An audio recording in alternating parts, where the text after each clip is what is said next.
Hello বন্ধুরা, দেখতে পাচ্ছেন যে অলরেডি সরিষাগুলো কাটা হয়েছে। দেখতে পাচ্ছেন যে আমি একটু ভিডিওতে দেখাই। দেখতে পাচ্ছেন যে সরিষাগুলো অলরেডি কাটা হয়ে গেছে। দেখতে পাচ্ছেন সরিষাগুলো অলরেডি কাটা হয়ে গেছে। সবাই একটু ভিডিওটি দেখবেন। দেখেন, দেখতে পাচ্ছেন সরিষা এইগুলো কাটা হয়ে গেছে অলরেডি। এই যে আমি একটু দেখাই। দেখতে পাচ্ছেন এইদিকেও যদি দেখাই, দেখতে পাচ্ছেন যে সরিষা অলরেডি কাটা শেষ। দেখতে পাচ্ছেন, দেখেন সবাই একটু ভিডিওটি দেখবেন। দেখতে পাচ্ছেন আমি যদি এইদিকে একটু দেখাই, দেখতে পাচ্ছেন যে সরিষা এই অলরেডি জমির এটা অলরেডি কাটা শেষ হয়েছে ইনশাল্লাহ।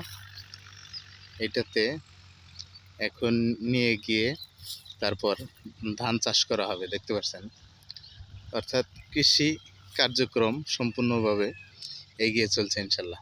আমরা জানি যে বাংলাদেশে তেলের চাহিদা যাতে মেটানো যায়, সেই কারণেই এই সরিষা চাষ, যাতে তেলের অভাব না থাকে, ভোজ্য তেলের অভাব না থাকে।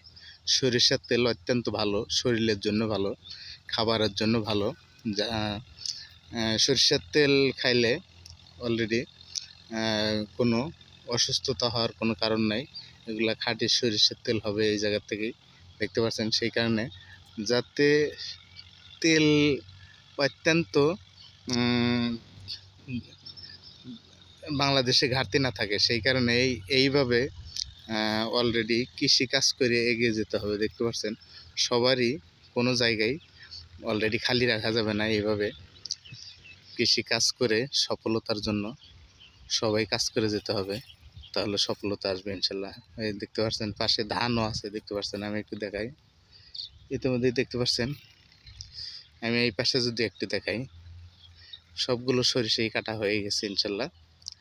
তেলের চাহিদা মেটানোর জন্য সরিষা অত্যন্ত গুরুত্বপূর্ণ একটি ফসল।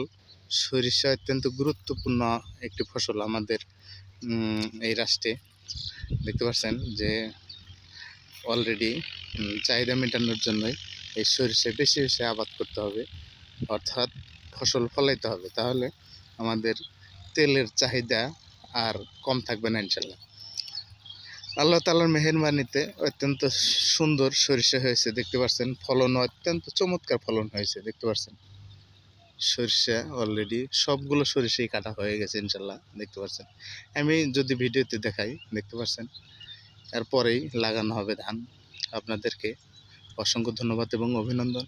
নিত্য নতুন ভিডিও পেতে অবশ্যই আমার এই চ্যানেলের পাশে থাকবেন। আমি আছি ইনশাল্লাহ আপনাদের পাশে, সবসময় পাশে থেকে এগিয়ে যাবো ইনশাল্লাহ। ধন্যবাদ সবাইকে।